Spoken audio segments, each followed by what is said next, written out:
All right, whenever you're ready.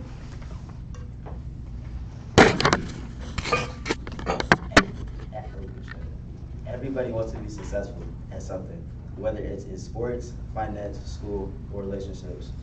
To be successful, you have to be selfish, or else you will never achieve. And once you get to your highest level, then you have to be unselfish. Stay in touch, don't isolate. Michael Jordan. That quote was from BradyCoach.com. Basketball is one of the world's most beloved sports.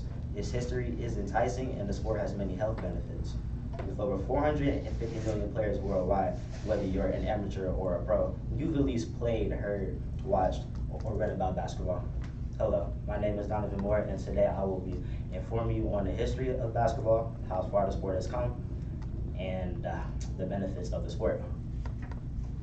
First, I will begin with the origins of basketball and who created it. My first two sources is from a YouTube interview by a man named Like Mike 2016 and a book written by R. Rain and Cortana H., the man who created basketball, written in 2009. Basketball was invented in 1891 in Springfield, Massachusetts by a man named James Naismith. James Naismith was a physical instructor at the college, and his job was to keep a group of rowdy and just misbehaving boys in check. So his first action was to let them play indoor football, and indoor football didn't go exactly well, as many kids were injured and were harming each other. So he decided to create the game of basketball. So he grabbed two peach baskets, put them at both ends of the gymnasium. He called the boys down, split them into two teams of 9, and then he split them into two teams of 9, and then he told them the object of the game was to put the ball in the basket. The first game of basketball wasn't necessarily as successful as he thought it would be, as most kids left with black eyes, broken bones, and broken bones, and he found 2 kids unconscious. After that, he thought the sport was unsuccessful, and he tried to just cancel it. But the kids seemed to enjoy the sport. So after that, he decided to add 13 rules to the game.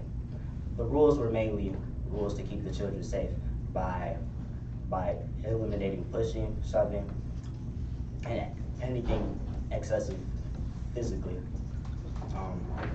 But the main 2 rules that he wanted to incorporate was that in order to score, you had to pass the ball to a teammate, and that you cannot run without the basketball. And after that, the second game of basketball became the first official successful game of basketball. Now I'll be talking about the rise of basketball and how far the sport has come. My source is from Grabowski JF in 2001, and the book is called Basketball. Basketball became a popular sport in YMCA's around the country. Competitive teams were made, tournaments were held, and the sport became so popular that they even began to sell tickets. The sport became professionalized in 1896, and the first league was created in 1898 called the NBL, the National Basketball League. And 6 years later, the sport was introduced into the USA Olympics. By 1920, cultural diversity came to be, and this period was called the Harlem Renaissance.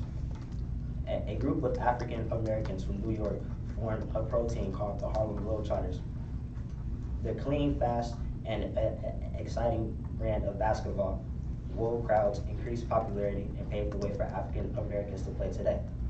The college teams then turned into the NCAA. The college sport then expanded from the NBL, and they also added an extra league called the BAA, the Basketball Athletic Association, and then the sport to gain national appeal. But soon both the leagues came together and then turned into the NBA in 1946. After the NBA was formed, stars such as Wilt Chamberlain, Bob Cousy, and Julius Erving started to inspire younger kids of that generation. And then so they led by example to create, to inspire Michael Jordan and Kobe Bryant, and then Michael Jordan and Kobe Bryant inspire stars today, such as LeBron James and Kevin Durant. But the sport became so popular that it started to get international appeal. So stars like Luka Doncic and Giannis Antetokounmpo, they now today inspire kids internationally, and now the sport is now internationally, liked, I guess I would say. Now I'll be talking about the benefits of basketball. My source comes from Health and Fitness Revolution of 2015. Basketball can improve your cardiovascular system, bone strength, and burn calories. How does it?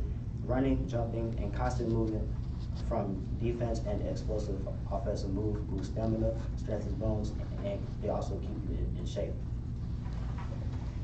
Basketball does not only help you physically, but it can also help you internally too. Basketball can improve your mental state, reduce stress, and boost your confidence.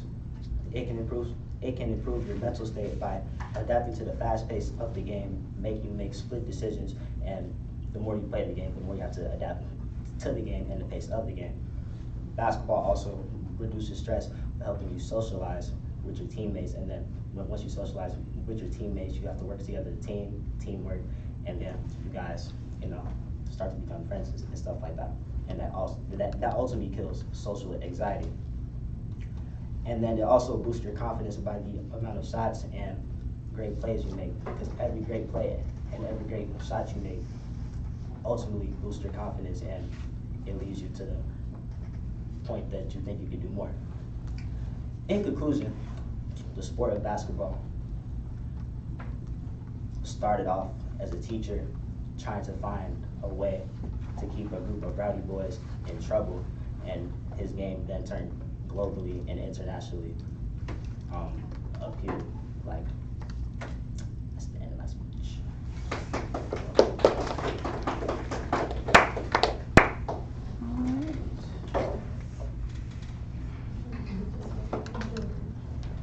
What was the time on that? 6:52.